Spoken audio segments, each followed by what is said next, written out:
my goodness, wrong scene. All right, friends, hello and welcome to the live stream. Oh my goodness. So it's been a little while since April O'Neil has been back, and that is my cosplay, if you're not familiar. So I love the Ninja Turtles. If you're not aware of who the Ninja Turtles are, they're from, I have this comic book as well. I usually read crossover comic books, and it's the weekend, so this is kind of like an ode to Saturday morning cartoons, even though it's in the afternoon and things like that. So today's topic is actually the alchemy of astrology. And what do we mean by that when it comes to alchemy? So alchemy is like the process of transformation, right? So when it comes to that, it's like I had a little post about when you have something that initiates. After that process, you have synthesization or gestation, and that's where this fixed work part comes into play, and then you have the distribution. So how that plays out in astrology is you have cardinal, fixed, and mutable signs. And so as you go around the wheel, right, I have my little wheel right now. It's actually we're going to go into two things as well. It's funny how April O'Neil, she's like from Channel 6 News, right? And you're reporting on the truth. So think about this as like cosmic weather, right? So hello, welcome. Oh my gosh, I'm on a lot of platforms at the moment. We're also going to do a reading of the chart of the everlasting now, where we are in time space. Oh, log, what prairies am I from? I'm from Winnipeg, Manitoba.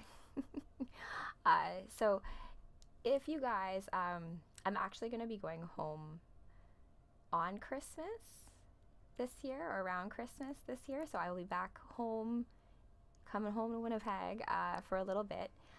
And that'll be fun because then I'm going to do some lives there with some of my friends from there as well. And I'm hopefully going to pull together my sister. She's my original Wonder Woman, and she doesn't have TikTok or any of the social medias. So it'll be an opportunity to have Wonder Woman and Supergirl play together. But my cosplay right now is April O'Neil, and I'm going to tell you guys a story about why April O'Neil is so special to me. And I actually have a comic book, and this comic book is a crossover. I have done readings in the past, you guys, on online that of the crossover between the Teenage Mutant Ninja Turtles and Batman. I don't think, this is more of like an all ages comic book. So the themes are a bit more childlike in nature, which I'm fine with. The innocence of being a child. And I feel like a lot of my live streams are to serve two purposes: to educate about these stories that have been so near and dear to my heart, and hope that you guys can also find inspiration through these stories in your own inner world, in your dreamscape, as you come to this reality, this life, as you're navigating your way through it all, right? So we have a solstice coming up as well. So Christmas is coming up, all of the holiday seasons, all this homecoming thematic stuff. So I thought today that I would bring back April O'Neil because I love you, April O'Neil. And it's funny because April O'Neil actually has a lot in common with Barbara Gordon's Batgirl.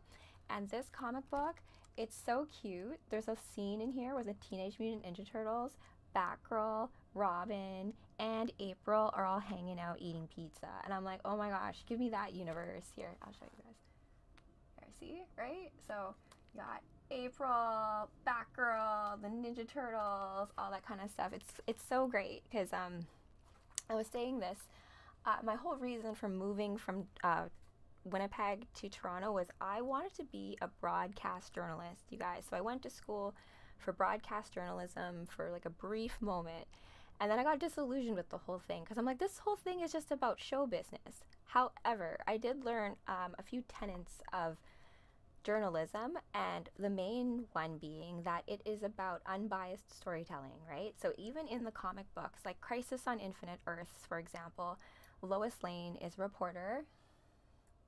Oh, hey, Alpha, that's so Thank you for that. Thanks, you guys, for joining me actually on the live, you guys online, and all the other channels as well. I'm also live on Beam and on my YouTube channel because I do have I'm going to do an astrology chart reading for you guys as well. So I want to also, like, I'm trying to frame this like I'm like your cool teacher in cosplay.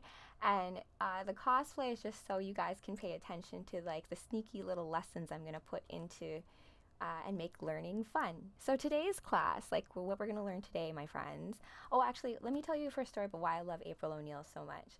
So the Ninja Turtles as a comic book, I have like this crossover here. The style of Ninja Turtles is very, I thought I wasn't going to like it, but it kind of grows on me. Like, so the different ways that each character is illustrated, right? They give it a little bit of a personality. You yourself are going to probably have different favorites.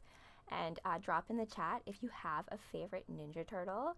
My initial favorite, historic favorite Ninja Turtle is Leonardo, because I always like the leaders of the groups. I think of Leonardo as like Captain America, you know, like the captain of the team, right? And so this is why he tends to come into, not conflict, but there tends to be like a foil to him in Raphael, right? Who's like more of that darker side, lone wolf, but like is there for his friends when time calls. Hey Dave, how's it going? Oh, uh, it's funny you spell my name with an A-E-L, because my best friend growing up, she spelled her name Rachael, and I spell my name Rachel. And it's funny because I grew up in Winnipeg, Manitoba. There's a big French community there, and so everyone usually calls me Rochelle or Ray Ray, Raycheese, all the fun nicknames. I am all of them. But to quote Shakespeare in Romeo and Juliet, name, what's in a name? A rose by any other name would smell just as sweet, right? So there is more to you than the name that you have, right? There's your essence, your scent, your energy, all of that kind of stuff. Oh, thank you. Me too. This one's my favorite, Kai. I also think Batgirl herself, her outfit, her costume, actually also consists of a bulletproof wig. So this also protects your brain from damage. So, you know what? That's all to say. I'm going to get into like the power of hair color in just a second, but today's class is going to be about the alchemy of astrology. So, drop two things in the chat if you feel so inclined. Your sun sign, which of course is where the sun was when you took your first breath into this existence, right? And then next, if you know your moon sign, that'd be great too. I like knowing about that because that's your emotional side. And then also what your favorite Ninja Turtle is. I'm Gothball, so I guess I have no protection. Maybe because of that, you're refracting light and you get a halo, right? How about that? a crown upon your head. So let me go first back to April O'Neil. She is a character in the Teenage Mutant Ninja Turtles universe. I loved her a lot just because she knew like the secrets, right? So this whole idea of reporters and journalists seeking the truth, and this is years ago, right? Like journalism and the news these days has become much more sensationalized.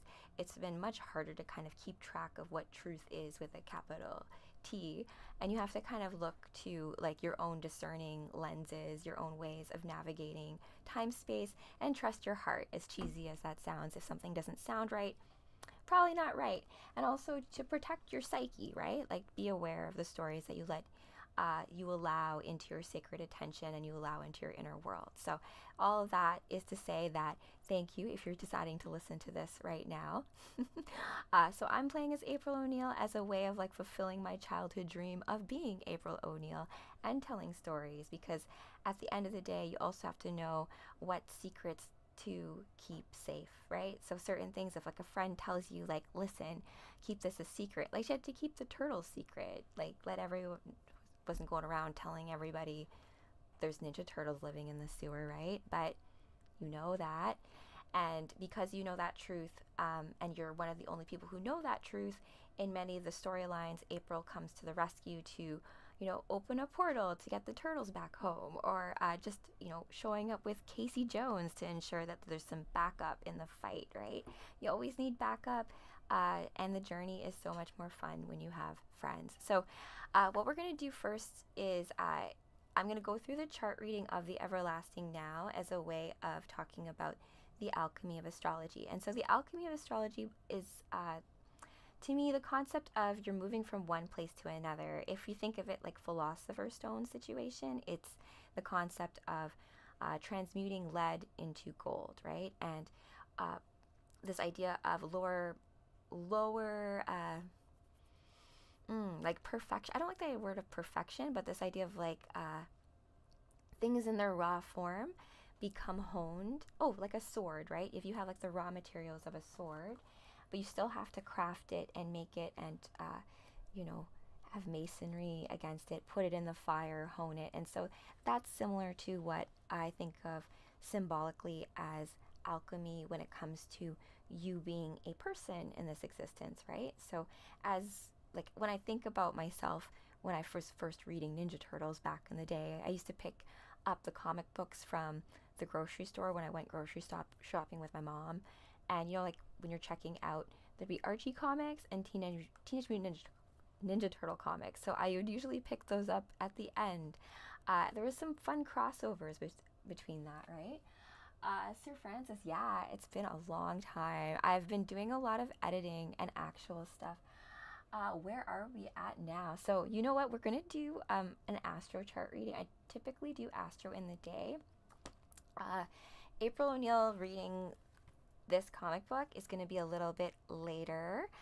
This is really fun. It's Batman and Teenage Mutant Ninja Turtle Adventures. I think this almost seems like they know of each other. No, they don't. But Harley Quinn's in here, like classic Harley Quinn. And the Joker, and it just reminds me of almost just like the animated cartoons put into a comic book. Oh yes, somewhat spiritual. Yeah, I guess so. It's funny, right? I think of human beings as just naturally being spiritual. Generally, I think of it as honing your own connection to yourself, right? This idea of knowing thyself. Yeah, well, we will do some readings. Yes, I'm going to read some of this based on what I'm going to tell you guys about what's going on in the cosmos right now. So it's a very spicy time in the cosmos. If you are seeing my screen on my other little, I'm Ozymandias. Ozzy is always the bad guy in all the comic books. And you know what? At the end of the day, he's trying to do the right thing, I guess, in his mind, right? Last time I was doing the Flash series. Yes. So I'm going to bring back... that's what I've been doing, actually, you guys. I've been going through a lot of my old comic book readings and organizing them and cataloging them. And it is such a huge task to go through all that stuff, too, because I've been trying to edit them down so that, you know, the preamble in between the comic books where I'm talking to you guys, I try to cut that down a little bit just so the end justifies the means always. Well, that's your mantra. I don't know if the end always justifies the means. Good question. What do you guys think? Does the end always justify the means?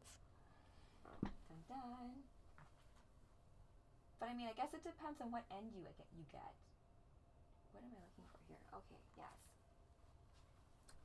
My fun little chart. Okay, friends, let's go into whatever the chart and the stars are saying right now. I'm going to take away all my planets and we're going to put them on the board. And before I do that, I always love the game metaphor when it comes to reality. And I'm working on an RPG game that uses Astro as its basis, right? So that's also what I've been working on, all of that stuff, so that you guys can actually kind of, we can play a little bit more, right?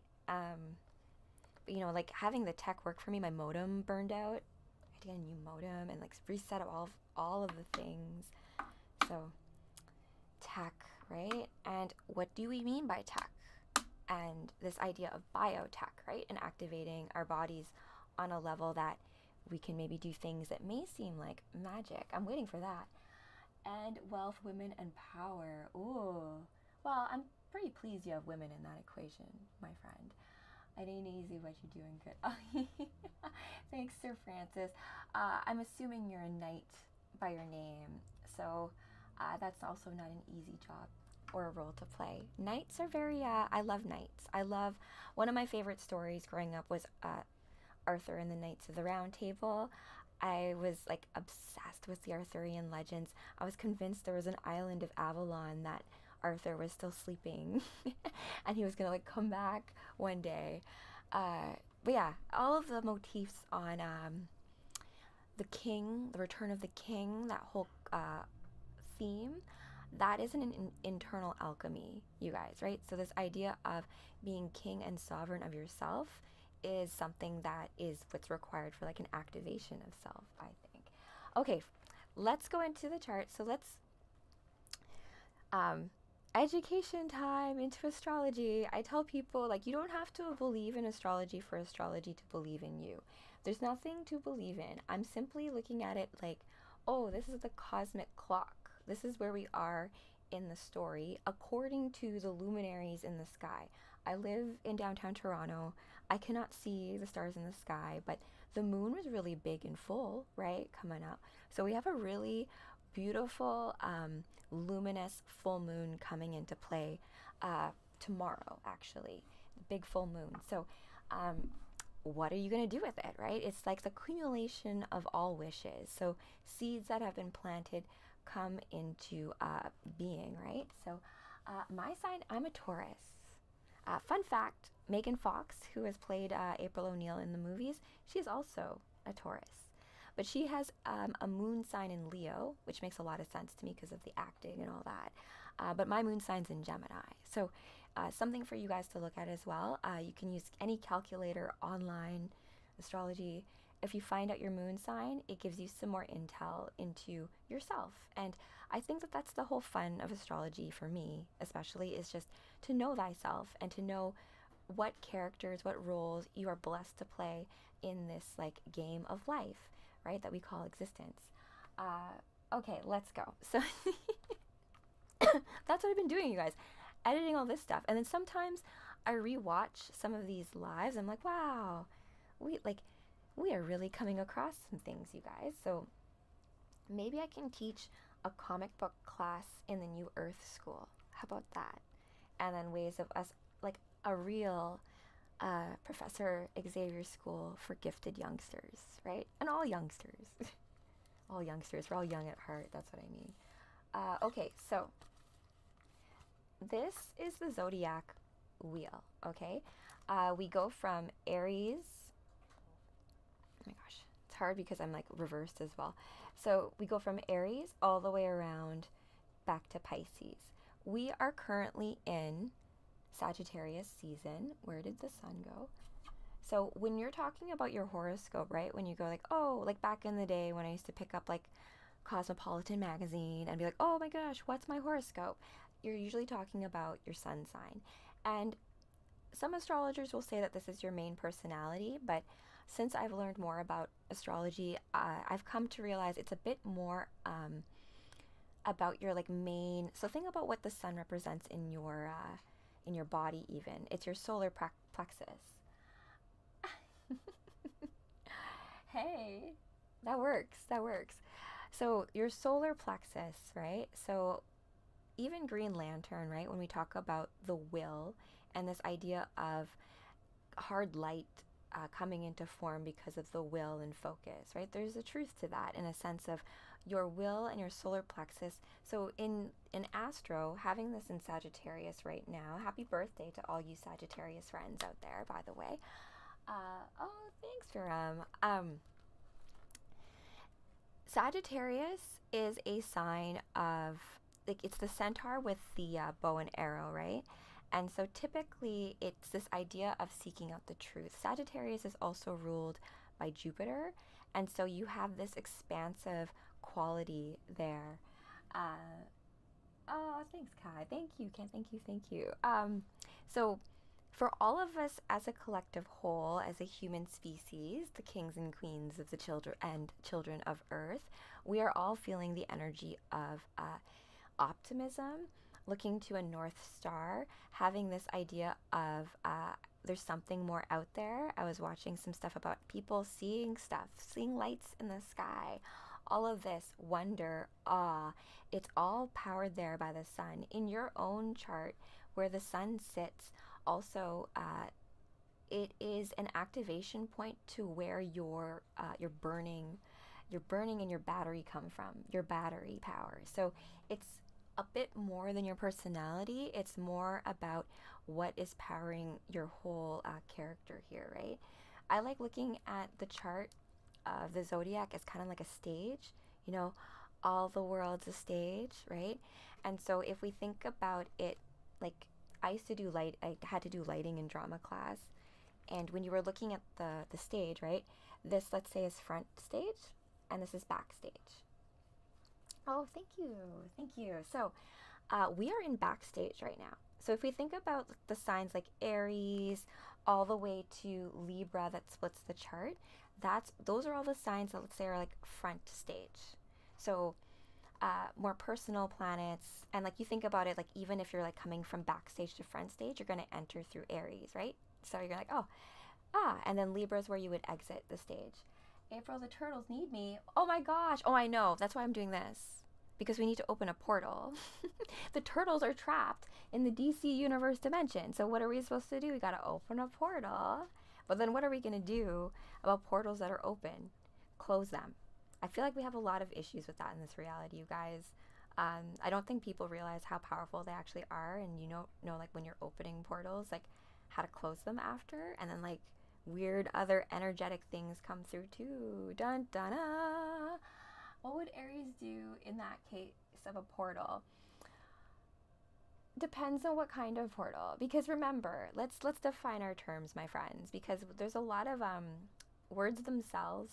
George Orwell warned us about this in 1984. That the meanings of words have all been kind of like flipped and changed around, and so the meanings of things only have context within a story, within the other words that are being used around it.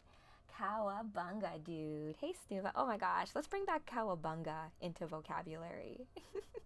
And, oh my gosh, tubular and radical man. Okay, so front stage, backstage. So for you guys, like, so if we think about like each of the planets as being like gods in themselves, right? And energetic representations of you, right? So your sun in you, like we think of the Greek god Apollo, but the embodiment of the sun is also Helios, right? So this idea of this things that are also ruled by the sun, I don't think people realize, is also oracles. So you think about the Oracle of Delphi. They're all priestesses to Apollo, and Apollo is the sun god. His twin sister is the moon, and she is the moon goddess Artemis, or Diana. I love Artemis and Diana. She is one of my favorite goddesses growing up. And I love the moon in general. But the moon is tricky, right? Let's go into that right now for the chart of the now. The moon is in, oh my goodness, it's in Gemini. It's in my home moon area. So I was born with the moon in Gemini. I will admit, though, when I first found that out, I was like, really? Because I will admit, I had some prejudice against Geminis. But it's weird. I have a lot of Gemini friends. I would say, like, in my whole friend group, I have Gemini friends the most. I don't think I have many other Taurus friends, but yeah, I have a lot of Gemini friends and Scorpios in my life. And Scorpio opposes Taurus, so that kind of makes sense too. Of course, yes. Hi, Tiny Aphrodite. Hello, welcome. No Aries. Oh, my rising sign's in Aries. And my Mercury and Venus are both in Aries as well. We will get to that in just a moment. So you, my friends, when you first took your first breath into this existence, right? You had a map of all the stars in the solar system, all the luminaries that were imprinted exactly you. And there are infinite possibilities that can exist for you. So you are here to live out a very specific character existence. And the universe needs you to live exactly that, because literally no one else can do it. And so by looking at the chart of the now, like, it's a way of thinking of it is that if a baby were to be born at this exact moment, this would be their chart. And because we are all one, like we are the collective human I, right? We all feel everyone's chart, right? And especially, so the imprint of your natal chart is but one lens of everything you are. And so that when you are interacting with others, what we call synastry is when you have a whole universe interacting with another universe, which is why I love doing crossover comic book readings for lives for you guys, right? Because you have whole universes interacting, and so rules of each universe, vibes of each universe, as they converge, as they interact with each other, you end up with these cool other aspects and energy signatures that give you clues as to how you can like navigate your way through life. So, and just have it be a little bit more fun too. Oh, amen. Thank you. And you know what? All of these looks for me have been my way of discovering parts of myself. So in these characters that I get to like put on, I get to also like take on all their attributes too. Like, cause April O'Neil, she always comes through at the last minute, right? The turtles are in a bind because she's the only one who knows where they are. You know, if they're off somewhere and they're in trouble, like she's got to figure something out, and she's got no superpowers, so she's got to be smart and figure out ways to like help her like super friends out, right? Because you always need, you can be the superest hero in the world and you still need friends and you still need backup no matter what. And April O'Neil has taught me that, and I've always been that with my friends, and it's been really fun reconnecting with old friends of mine as I've been writing my own comic book, because all of my comic books, all of my stories are based on real people. And so it's just been fun to reconnect with old friends of mine, because I grew up at a time when you literally were just like, you'd go to like a park and pretend you were just like in the woods. There's no one around, like civilization. And then you would just, we would play. And so I feel like sacred play has just it's a little bit lost in our world. Children these days, I feel like, have to grow up so fast.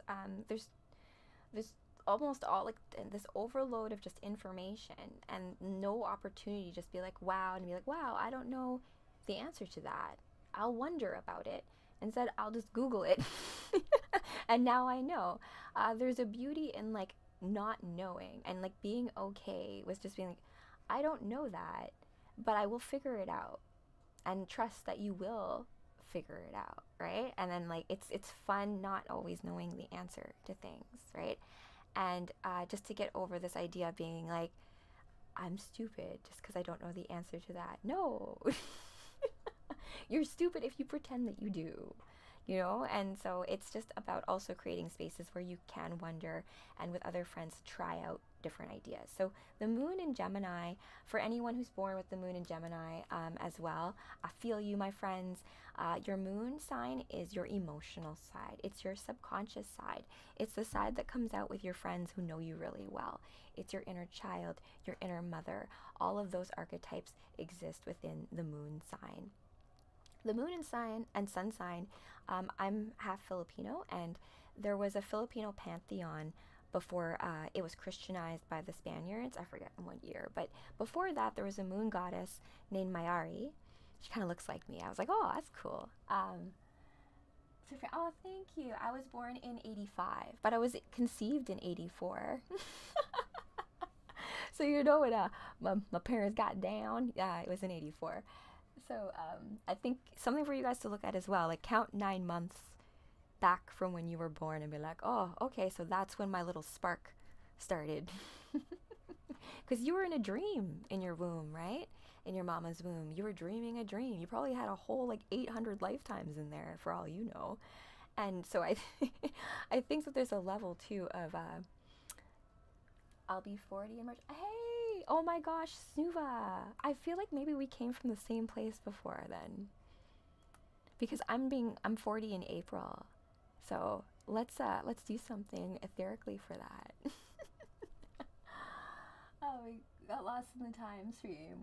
We did, you guys. I had a vision once of, because I've been trying to, and that's also what I've been working on, you guys, ways for you to get my Dragon Warrior stuff. So I've been so paranoid about letting out too much online, but there's a certain level that needs to be done to let it out. I also need like illustrators And if you want to be in the movie, I have a way of you guys recording. Like video editing, I've been doing since I was 16 years old when I had Final Cut Pro because my dad was a professor in computer science. So I had all the Adobe suite at 16. And remember, I grew up in the 90s and I'm 85. So I had the internet way before my friends. My dad used to literally create video games for me and my sister to teach us math. So I had a very different childhood when it came to all of that. Yeah, Teenage Mutant Ninja Turtle. I was basically in training to help superheroes activate, right? Because, yes. Oh my gosh. Wow, I just got like chills up my spine to you guys. I'll go back to my vision that I've had. So I've recently come out of the closet somewhat of my use of entheogens, my use of like psychedelics, my love for the magic mushrooms and LSD and all of the magical tools available to us, but using them in a sacred practice. And the realization of just this world, this reality, I know it feels hard. I know it feels really dense right now. It's like that point in the story where it's like always darkest before the dawn, right? And like to hold on because backup is coming, right? But you just gotta hold on. And that on like a very upper level is this level of just knowing yourself. And so that's why I do these astro readings. I'm not trying to I grew up very Christian, you guys. I grew up Catholic. I taught Sunday school. I read in church and stuff. My dad is friends with a lot of like Jesuit priests and things. So I understand that, but I also understand the cosmos. So oh, good. I'm glad that you needed to hear that, because I'm here to let you know that I had a near-death experience when I was 3 years old, and I revisited that experience when I had a psychedelic journey when I was 38. Yeah, about a year ago. So what happened to me was when I was 3, my mom's Filipino, right? So she took me back to the Philippines, visit all my aunties and aunts. I have like 13 aunties and like 4 uncles, lots of cousins.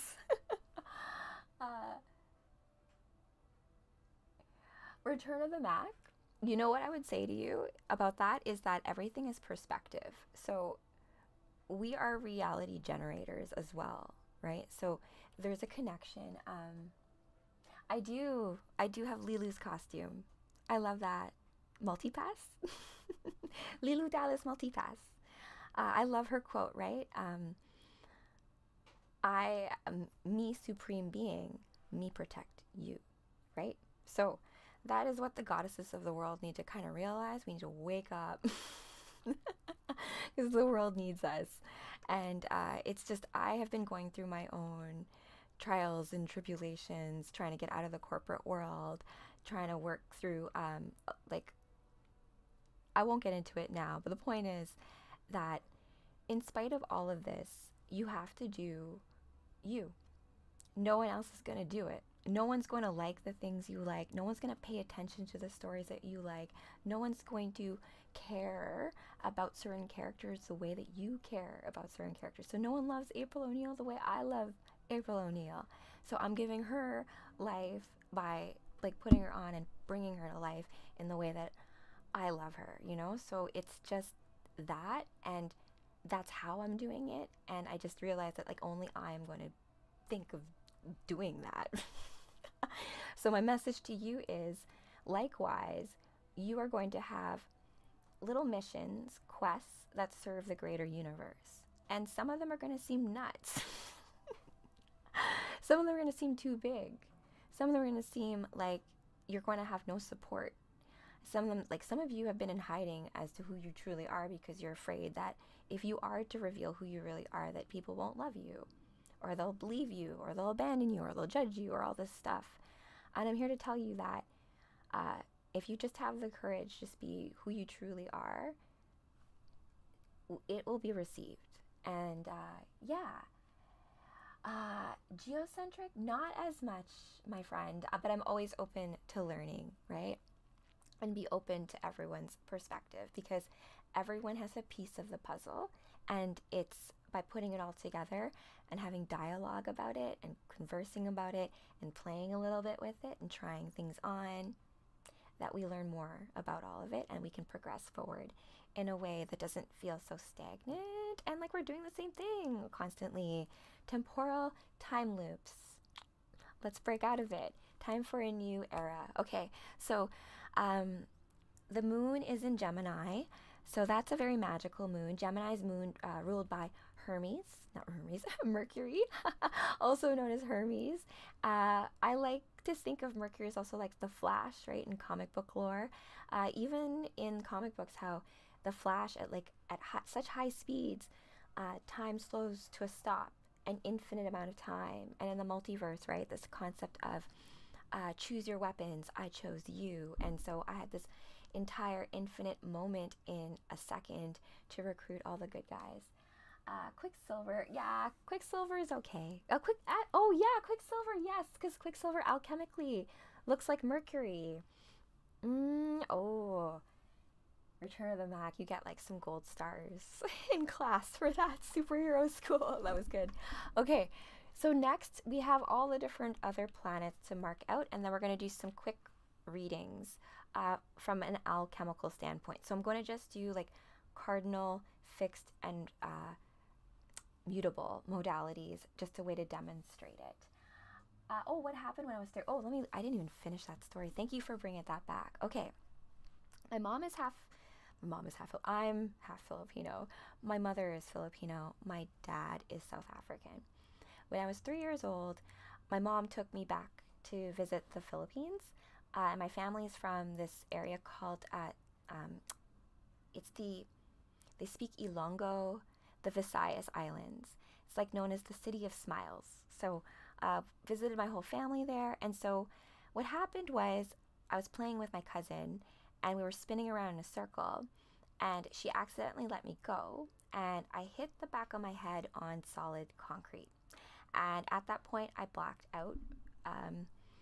You're in a third world country, right? So my mom took me to a hospital. I was out for maybe 24 hours, like a day.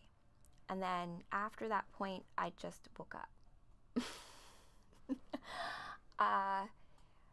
That was when I was 3. And so then later on, it was just something like we talked about as a story. But when I was older, I had a psychedelic trip that took me back to the dream that I was in when I was 3. And it's taken me a while to kind of sift through everything, because when you're talking about dream interpretation, or if like you have dreams, like symbolically, what do these things mean? Like, for example, if you dream of like a train station or like an airplane, like traversing, or if you're like in a room and you're going from like one room to another, like through a door, so symbolically that's like a portal. So it's a way of also like deciphering whether or not you're like, am I astral traveling? Am I working something out in my own psyche? So like just kind of all of that. It's crazy, right? So it's taken a long while to kind of go back to what that is. And when people say like near-death experiences, like what does that, like, because I was 3 when when it happened, it was hard to kind of decipher any messages, let's say. And all I can say is that like I had an understanding of what time actually is. And time is just another dimension. Let's put it this way. When I took drama class or playing like musical theater, or like any, if you've ever taken acting lessons or anything like that, where I told you the world is a stage, right?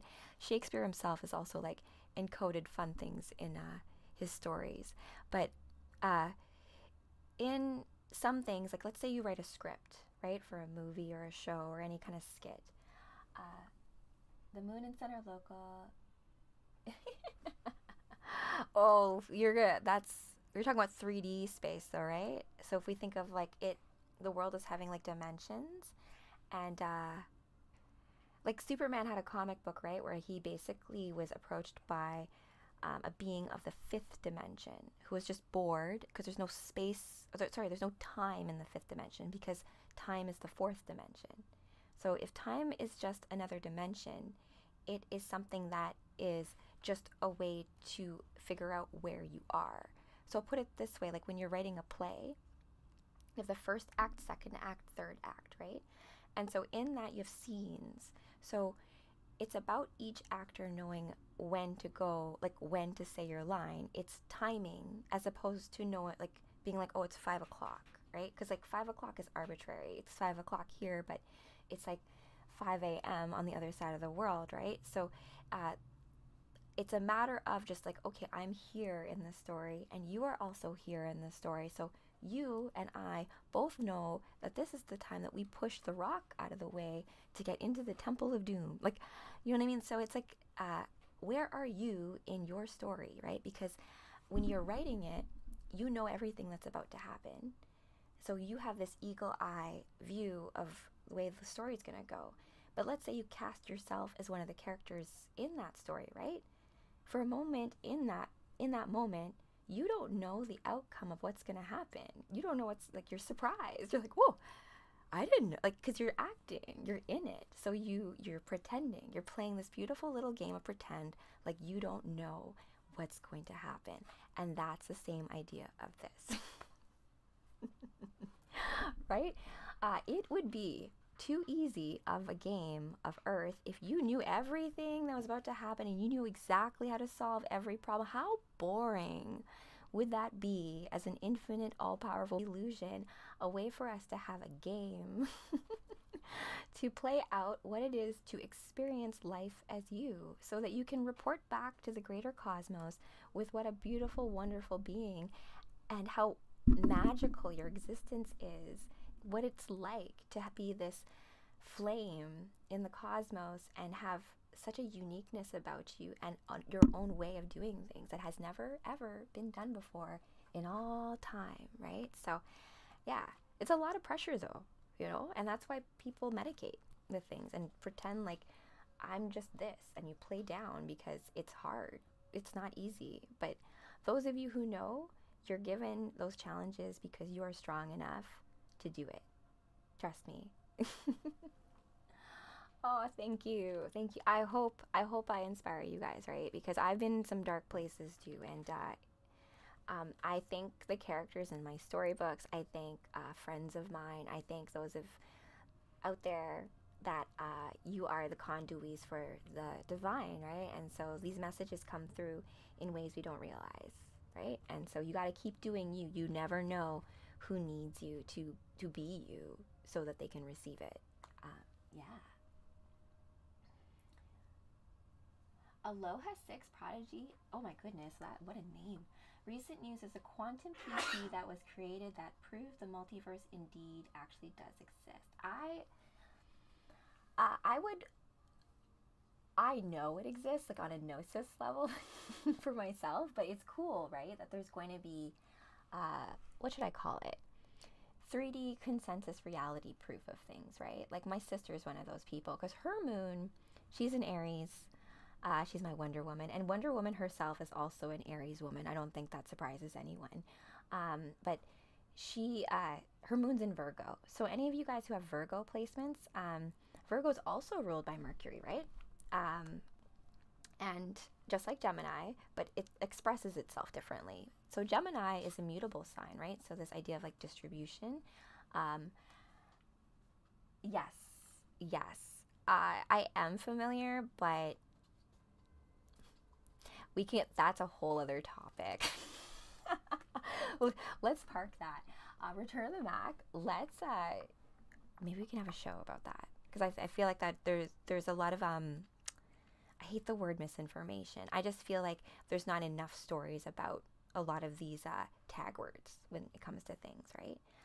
Like, for example, the Metatron cube showed up, or Metatron itself showed up in one of my Supergirl comics, right? And then I learned how to draw the Metatron cube. And then you realize that the Book of Enoch actually has these ages that encode how to do the Metatron cube in the book, right?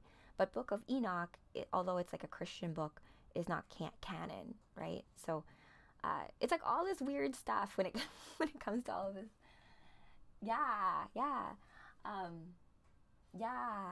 you guys. Oh, but like I was such a nerdy kid growing up.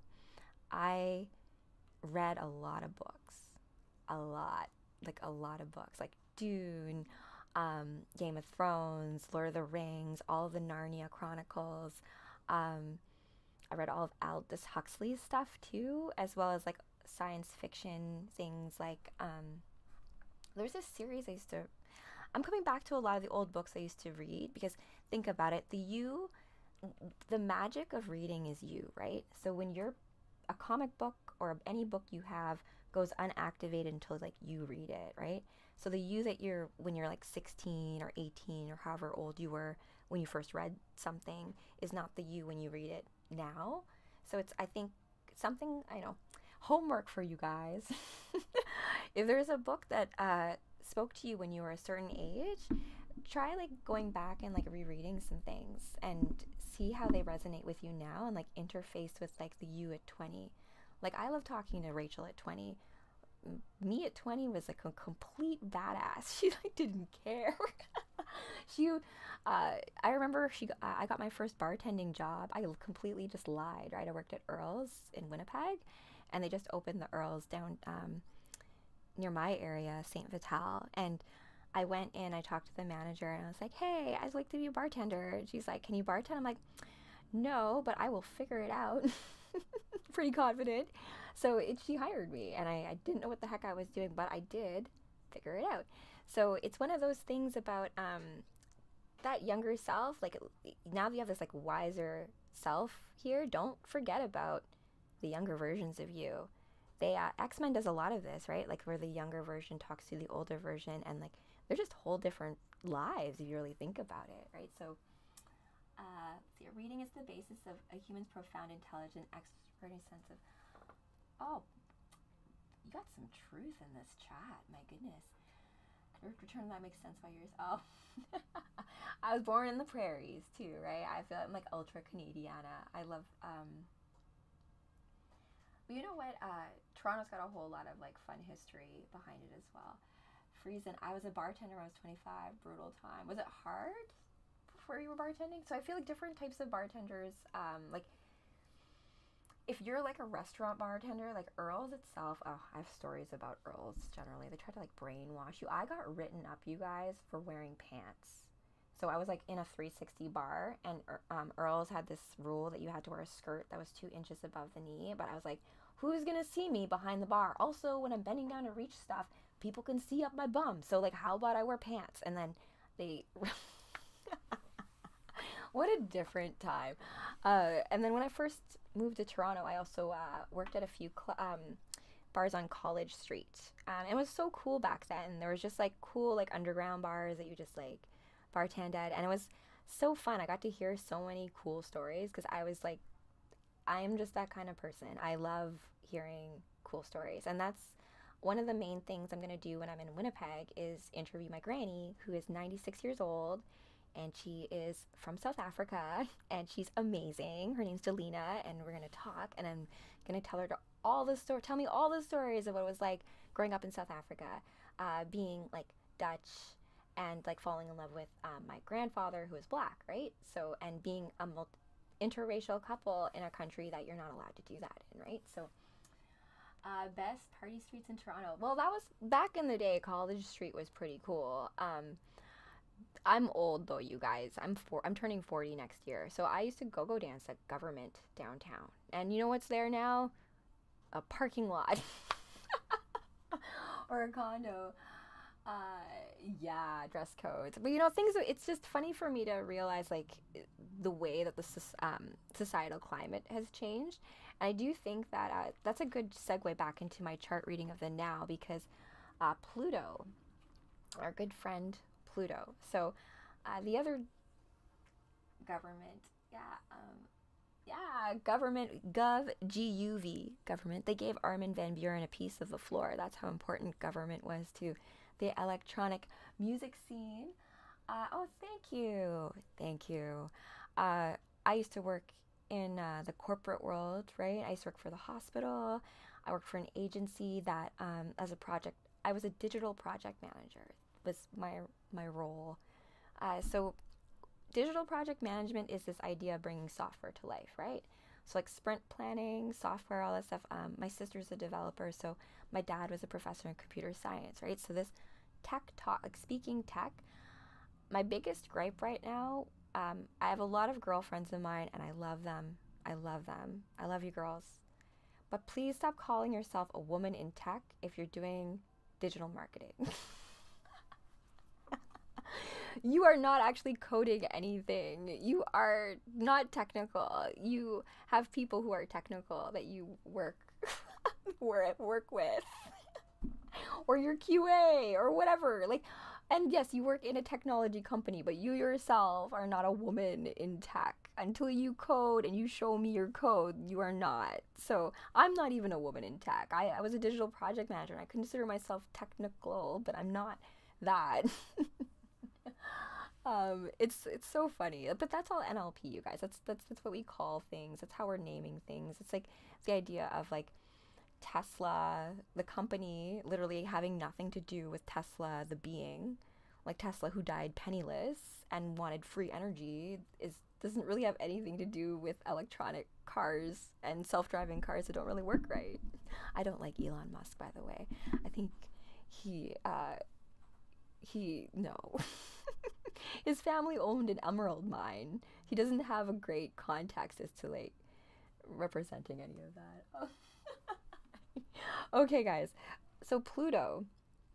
This is I need to get through this because you guys need to know this as well as I. So I'll power through this, but I will be back later as April because I do have a special comic book reading for you guys with this fun crossover. And then I think Batgirl and Nightwing will return for some Gotham raving later.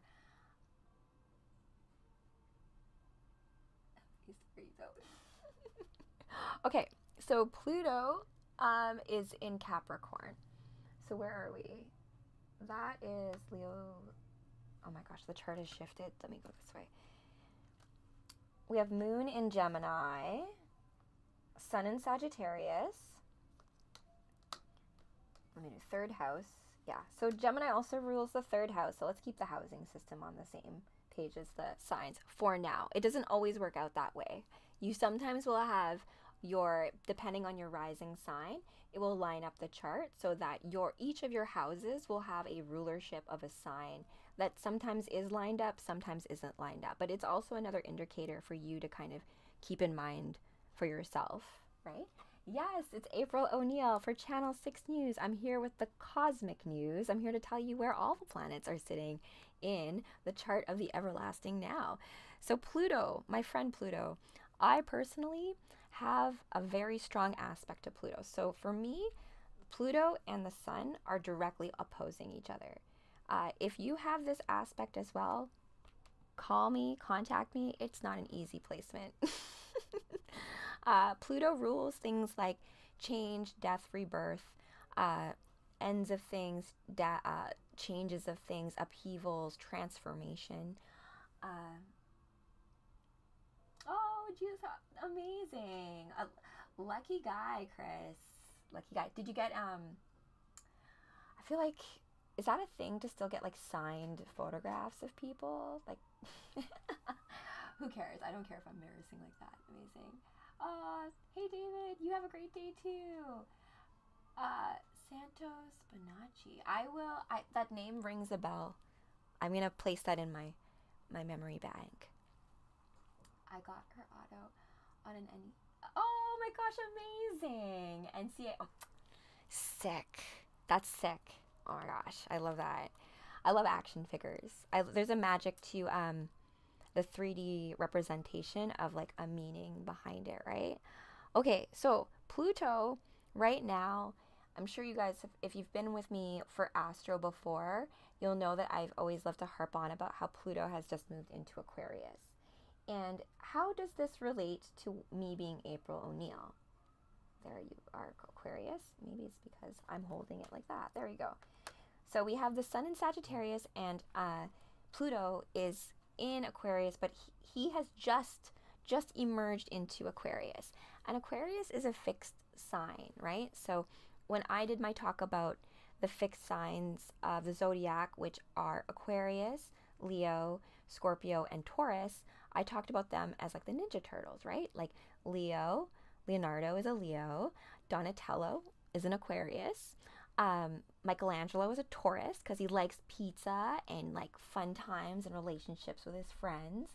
And oh my gosh, who's the last one? Raphael, of course, Scorpio, the lone wolf, the one who's gonna like kind of push things a little bit. And so him and Raph and Leo sometimes have this like power dynamic. But that's all of that is just a story to help you understand a higher cosmic essence of things, right? So in you, if you are one of these fixed signs, or rather if you have a placement that are in them, you may find certain characteristics that fall into like that these other characters in this universe also embody. Like Donatello and Batman, like Donatello is like enamored with all of Batman's gadgets and stuff, right? So like Donatello is like the brains of the group. So if we think of like Aquarius and us as a collective whole, having Pluto moving into that realm is this idea of us on a society level, on this way of us interrelating with each other. It's going to break. It's going to change. It's going to transform and evolve into whatever the next way of doing things is. And it's going to be novel because it hasn't been done before. And it's interesting, right? Aquarius being an air sign, but also being fixed. Because most air signs are... okay, you're born a Virgo, but you're a Leo now. You know, the way I kind of look at it is this. Think of all the different systems of astro, because you can also look at the Vedic astrology chart, right? And you can also look at like different ways of mapping what the stars are telling you. I think knowing that Alpha 6, like knowing being born a Virgo and it changes is important, right? And like the shift of change between those signs is what matters as well, right? Because and also like you knowing it changes it, right? Like I think Einstein even said like time itself is dependent on the observer. So you now being aware and being lucid of that is also like another way of you transforming into being more of a Leo as well, right? So Virgo is a bit more of but Virgo's backstage, right? So remember I told you guys the chart is like this, and like there are planets that are backstage and planets that are more front stage. So like you have Aries that's front stage, Taurus that's front stage, Gemini, Leo, Cancer. Like they're very like, hey, look at me. But Virgo is a bit more like, I will do what's needed. I don't necessarily need to get the credit for it. But Leo asks of you to maybe get a little bit of credit for it. Maybe have a bit of the spotlight. It's not such a bad thing to like step out into the spotlight. Okay, so Pluto is in Aquarius. Let's see. What else do we have here, my friends? We've got, oh my gosh, Mercury. I'm going to go see like friends who are in the same sign because Mercury's the Flash, and I've been working on a cosplay for hubby as the Flash because the Flash and Supergirl are friends. And I love the Flash because there's such an awareness of the Flash of other universes. He's the one who, like, at the speed of light, right, or this, like, you go past a certain point, can April beat Goku? If April can figure out how to have her own Super Saiyan powers, maybe. Also, yeah, maybe. Or it's all context. When does the fight take place? We need to have parameters to certain interactions. Okay, so Mercury is in Sagittarius as well. So what do we have here, my friends? We have a conjunction function. So anytime you have two planets hanging out together, it's a conjunction. So in your own chart, you're going to have certain planets, let's say, that are in the same sign. So here we have another planet, Mercury. It's hanging out at the same sun as the sun, in the same sign as the sun. This is a very gratuitous position, right? Because this is Mercury rules communication. It rules all forms of communication. So you can think of art and music as also being the domain of Mercury as well. So thought as well is included in this here as well. So this idea of being able to communicate and to be able to communicate higher truths with a capital T is in the vibe of the cosmos right now. So I will leave that there. Next we have what else is in Aquarius? So Pluto has just moved into Aquarius, but what is also there is Venus. Oh, Venus. I love you, Venus. Venus also, like, commonalities are Aphrodite, the goddess of love, beauty, relationships, Cowabunga, and, all the Venetian things. I'm a Taurus, so Venus rules Taurus and Libra, and so I would say that Taurus is the more feminine expression of Venus, where Libra is the more masculine. And what I mean by that is that Venus in Taurus is more like sensuous and like naps and cuddles and like cashmere and softness and succulence and food and strawberries and wine, all that kind of stuff is Taurus. And Libra loves all those things too, but in let's say like an elevated kind of way. So opera, the stage, but also like judiciousness, having justice, fairness, that kind of stuff. What about Sagittarius? We are in Sagittarius season right now. Sagittarius is ruled by Jupiter, right? The king of the gods. And also this idea of expansion. And so Sagittarius is known as actually being kind of like a lucky sign, right? So what does it mean? Lucky. Never-ending story. Falcor was a luck dragon. Lady Luck. Luck was a lady. So this idea that like luck is being this idea of Cortana chose Master Chief because he had luck. We all need a little bit of luck on our side, right? Because even Dr. Manhattan, when he has that conversation with Lori, how like, the thermodynamic miracle, like odds so impossible that for it to occur would be a true miracle, right? To witness that, and the fact that human beings and you being here is exactly that because of like all of the infinite ways, right? Yes, 100%. You're lucky every day to be alive and experience all of this in like real time and like real moment and like not know what's going to happen next exactly, right? It should be fun, like a surprise birthday party.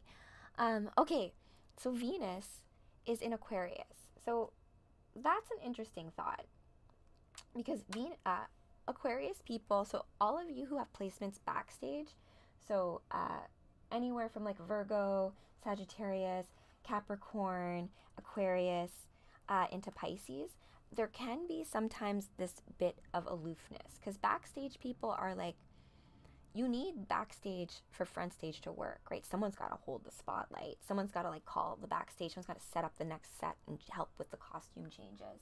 So very important, but also a level of sometimes hidden, right? And aloof. It's like, oh, I'm not in it. I'm just like observing it from like back here because I don't want to get like emotionally involved. But what Venus asks of those of us who want to kind of like be back here because maybe being emotionally invested means that this might hurt later. Or I don't want to be betrayed or any kinds of, sometimes I get sad when it comes to parties sometimes, when you have like such a good time and I'll have this moment in it where I'm like, oh, this is going to end, right? Or like even if it's a happy ending, I still get sad at endings, right? Or saying like I beat a game in a video game and you have to say goodbye to that world because you're like, oh, now I beat it. So I'm a Sagittarius, so I run. Yeah, so it's just this aloofness. Oh my gosh, you are Sagittarius, so you run. And Sagittarius is travel too, right? So foreign worlds. And when I mean travel, I don't just mean travel from like Africa to Indonesia. I mean like space travel. I mean, astral travel. I mean, all those kinds of travels. That's also Sagittarius.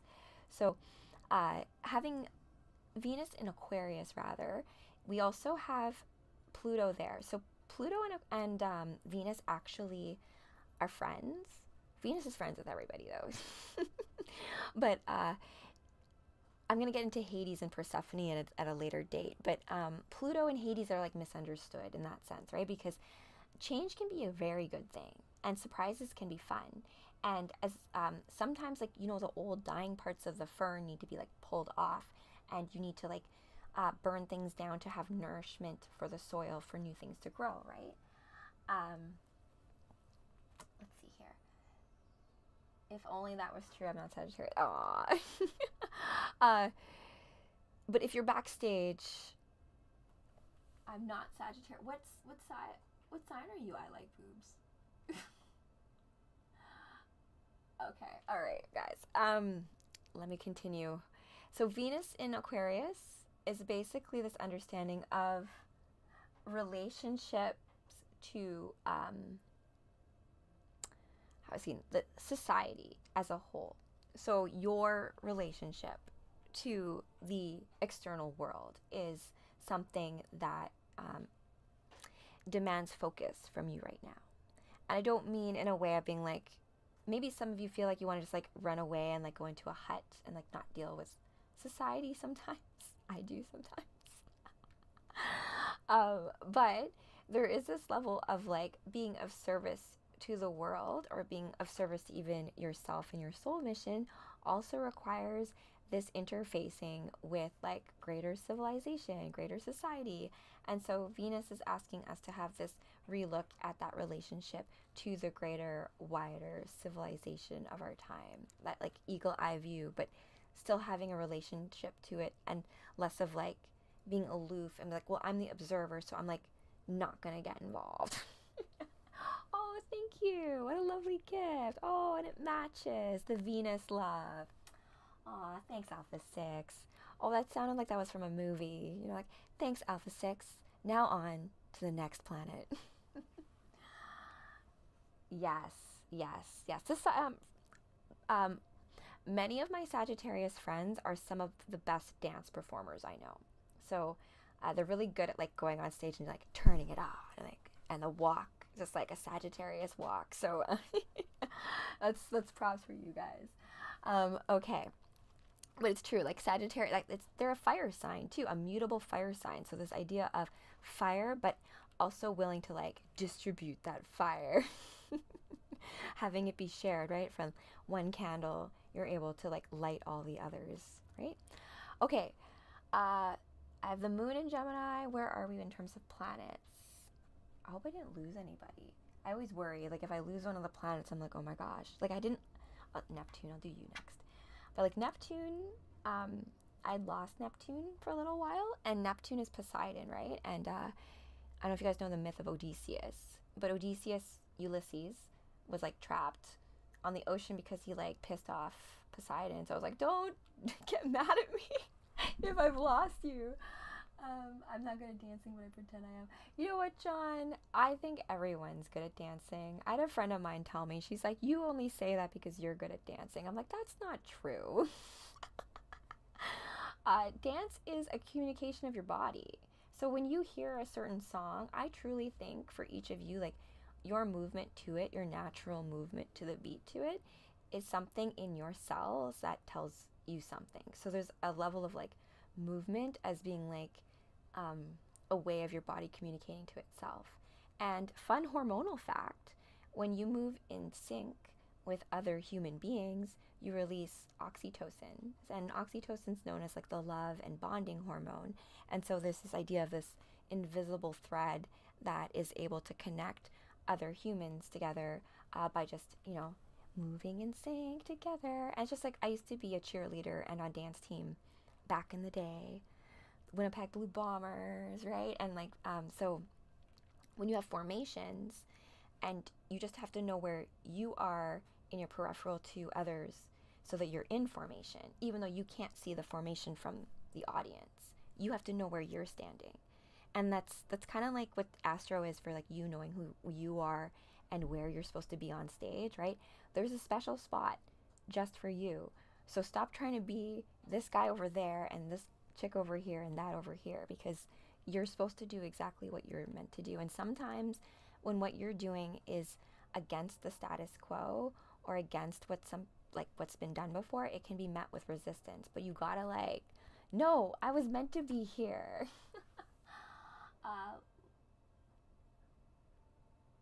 See here, a mental block. I used to say to myself, I have bad memory. Yeah, you don't have bad memory, right? Maybe you remember. Like, for example, I tell people this all the time. Tell me the difference between a dream and a memory, right? Because have you guys ever had that experience where you remember a dream that you had, and then do you ever wonder wait, did that happen or did I dream that? Okay, let's see here. I think,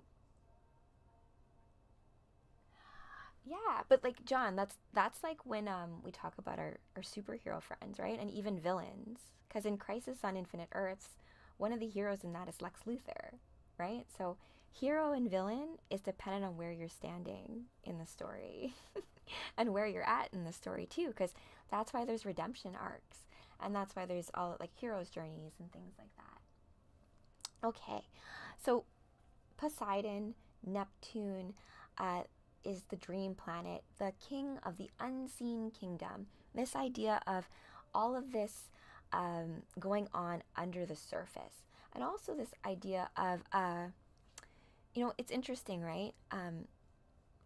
There's a myth of how Venus was born, right? So Uranus loved Gaia, the earth, so much that he wanted to stay attached to her, right? So it was and Uranus is a sky god. And Uranus is actually also a planet, which I'll place next.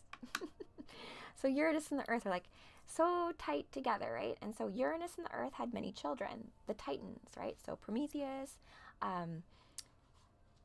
Atlas, Kronos, right? Who's also Saturn. So he had all these children, but they were trapped in between the two.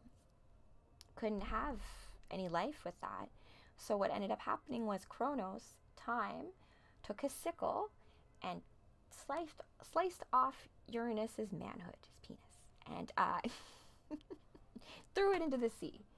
Yes, and then because of that, a gap opened, and all of the children were able to come out, and there was space. So think about this symbolically.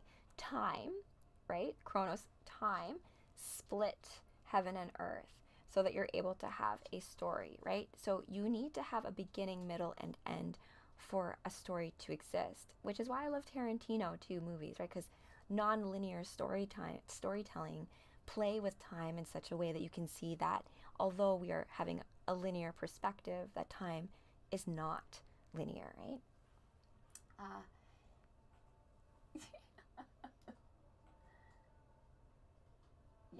Yeah. So that side note, the only reason why I brought that story was because Venus was born from the sea foam when Kronos threw Uranus's manhood into the sea. So this foam came, and then Venus hey, I'm here, fully naked and on a seashell, right? And all the gods got distracted by her. So Zeus was okay, I'm going to marry you to Hephaestus, the ugliest guy here, so that you can't keep distracting everybody with yourself. Oh, goodness. Oh, yeah, 100%. I love that, John. Be 100% you, right? And if people can't handle you at full strength, that's their problem. Of no worth. Okay, so Neptune right now for all of us as a collective is in Pisces. Neptune rules Pisces, so it is in the sign of rulership. Pisces, I love Pisces. I have, oh my goodness, look at it look at the magnets of that. So this is all pushing together here. I'm going to put that in the 12th house. 12th house, Pisces. 11th house has Venus. Pluto here. Sagittarius has Mercury and the Sun. We have a lot of stuff backstage happening, you guys. Actually, if I look at the whole chart, the only planets that we have playing front stage are the moon. Oh, actually, that's not true. So there's another planet hanging out with the moon, and it's Jupiter. So the ruler of Sagittarius is Jupiter, king of the gods. And funny story about Zeus. I actually like Zeus. He's kind of temperamental, but uh, I have a beautiful comic book of Wonder Woman that has a rendition of Zeus that kind of looks like Poseidon, but you're a Pisces. Oh my goodness, I love Pisces. Did you know that Superman's a Pisces? Jay Light, you're a Sagittarius, and so Jupiter here rules Sagittarius. So fun fact for you guys, whatever sign you are, pay attention to your ruling planet and what he's doing, right? So it's funny. Yeah, it's true. Hyperman, I'm a Leo. Yeah, I love Leos. So my signature sign is a Leo. And quick note, your signature sign, you'll see how like this is the stage, right? And you have Aries entering the chart. So in your own chart, you have your own configuration of what this looks like. So your signature sign is the first planet that enters the chart. And that's kind of fun because so the chart for the now, Jupiter is actually the first sign to enter the chart, making it the signature sign of this chart. So for me, the sun was the first sign from first planet to enter my chart. So my signature sign is a Leo because the sun rules Leo. Oh, thank you. Sun, Pisces, Moon, Sagittarius. Ooh, you're a big dreamer then. I am wacky. That is some very high dimensional stuff. What's mine, Jay? Like you were a Leo, right? Is that what it was? Let me see here. No, Hyperman, you're a Leo. December nice, you're a Sagittarius. Oh, well, you are king of the gods. So Sagittarius, we are in Sagittarius season right now. So happy birthday to all the Sagittariuses out there. One of my favorite Sagittariuses is actually Jim Morrison. And I like to think of Sagittarius in its highest expression. So you want to think of each of the signs as having, you know, a shadow side and of course a highest vibration embodiment side. And we always want to try, oh no, as Yoda would say, do or do not. There is no try. We want to do our best to emulate the highest vibration. I mean, you can do what you want, I guess, you know, there's free will. That's the beauty of it all. But a well-aspected Sagittarius will seek further, is the explorer, will push the edge of what is known to find the truth. So I can do magic. Oh, I knew it. You could do magic things.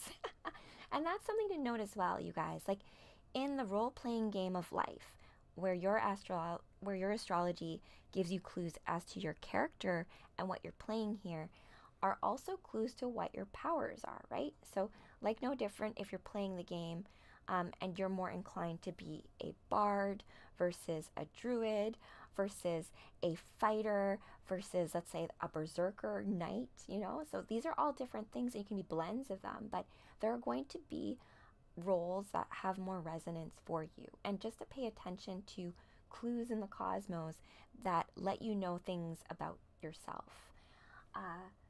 The one collecting data.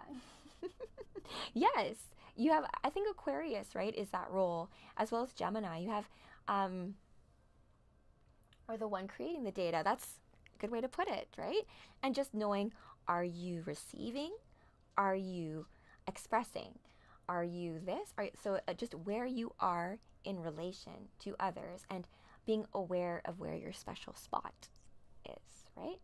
And if you're late for call time, this has stressed me out doing stage shows, right? Where you're doing multiple costumes and you literally have like 2 minutes to change from one costume to another.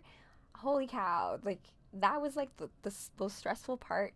Backstage was more stressful for me than ups being on stage, to be honest.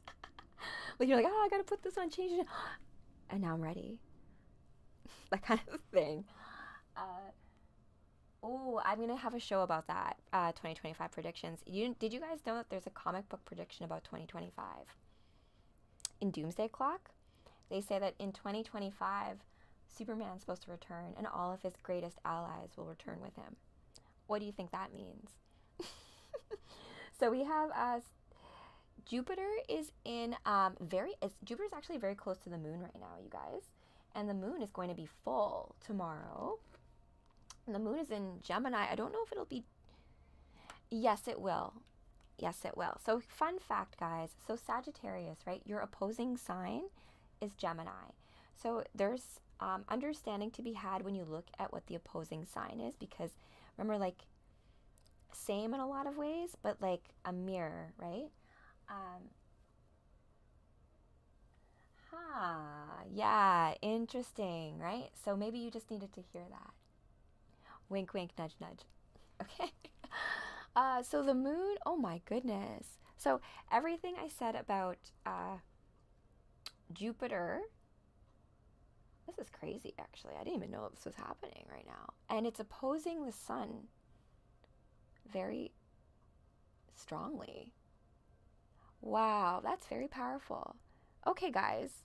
So, quick tip for you this weekend and tomorrow.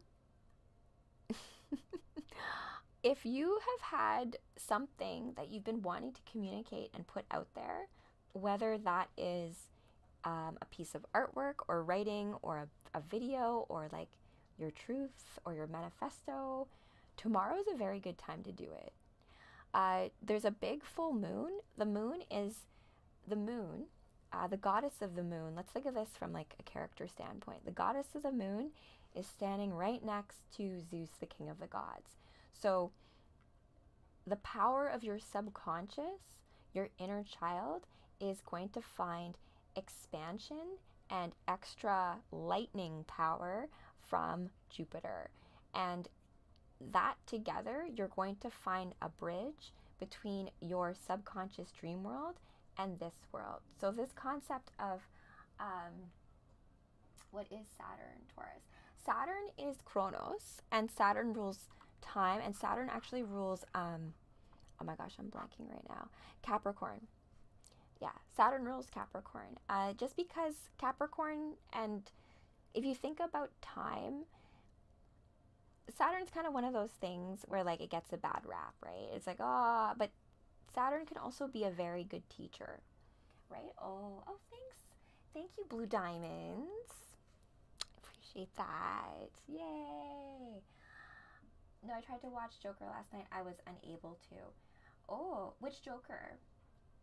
Was it the musical one? I don't know if I could watch that one. We'll get to Saturn in just a second. Wait, no, actually, let's get to Saturn now. I'm holding him, so I will, no problem. The new one. I know Saturn in my chart, but my Saturn is on Taurus. Oh, okay, I get it. So, your Saturn is in Taurus. So, Saturn, you guys have heard about like your Saturn return, right? So, Saturn typically rules things like your vocation, your work life, school. Think of it as like a headmaster. You know, like in school where you have like a teacher who's just like really, really strict. That's kind of like the embodiment of what Saturn kind of is.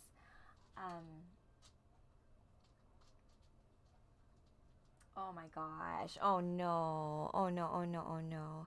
You know what though? I love musicals. You guys, right? But here's the thing, like,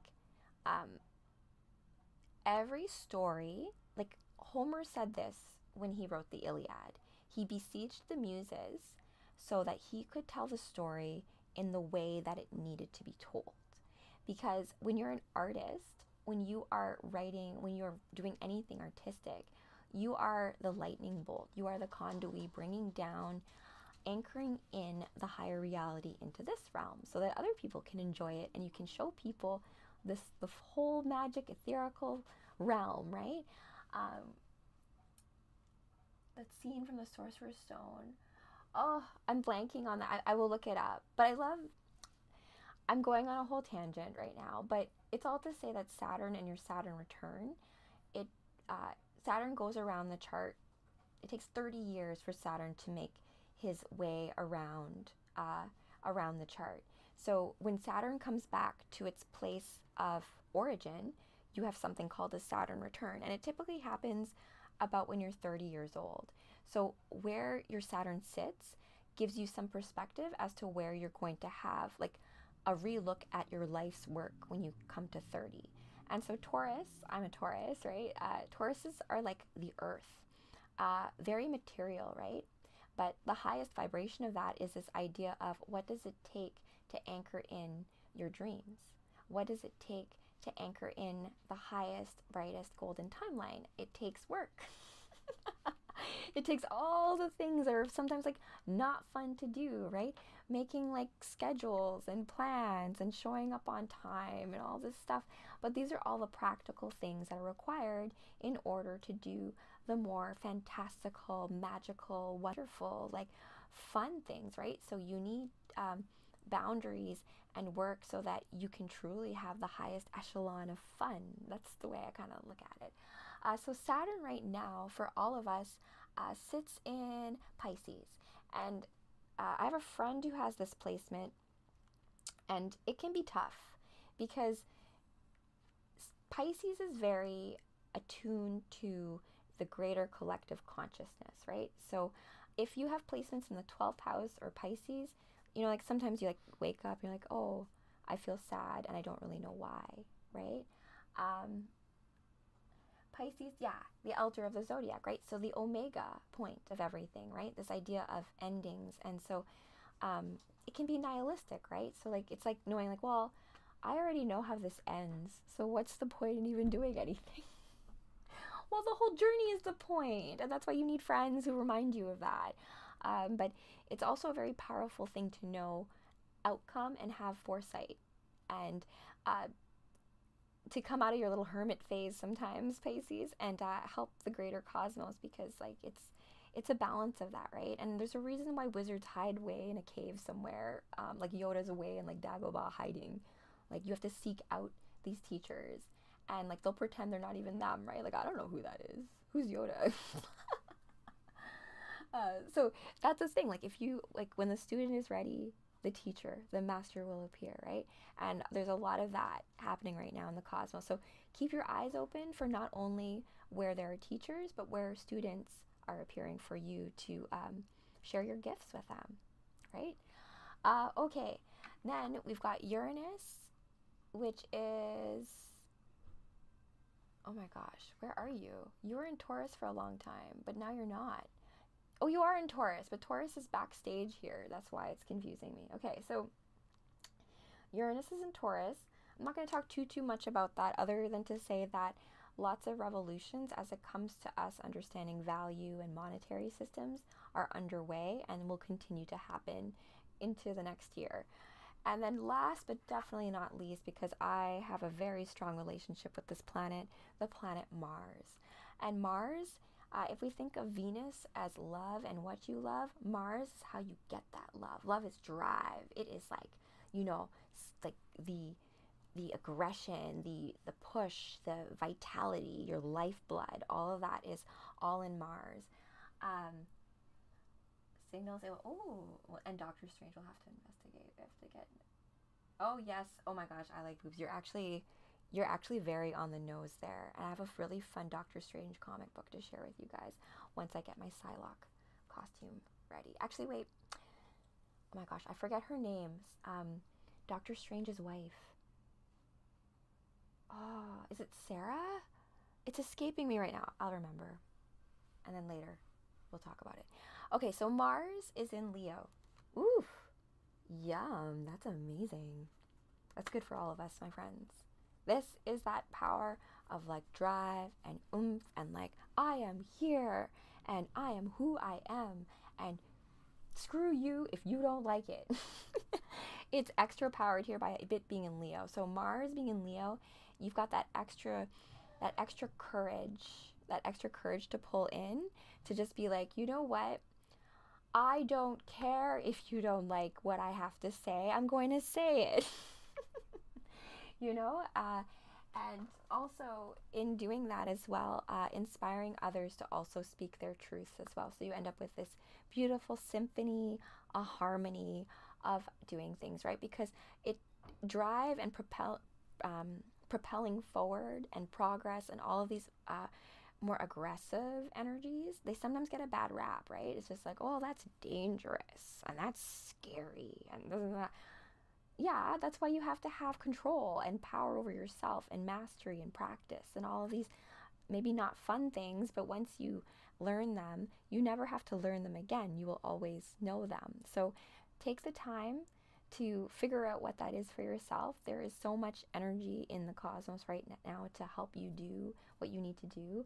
I went way later than I thought I was going to, so I need to drop off right now, but I will be back later this evening. My hubby, DJ Shaman, will be back. DJ Caduceus. I call him DJ Shaman as well, because what are shamans other than those who like guides between realms, guides between portals, and many musicians are just that for sure. I can think of many off the top of my head, like Freddie Mercury, Jim Morrison, those who have the ability to see the other realms and use music as a way to anchor that back for us to also get some intel from, right? It's all sharing is caring, my friends.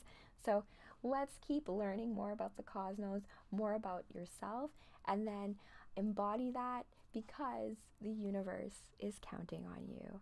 But no worries, I have your back. Until then, my friends, next time.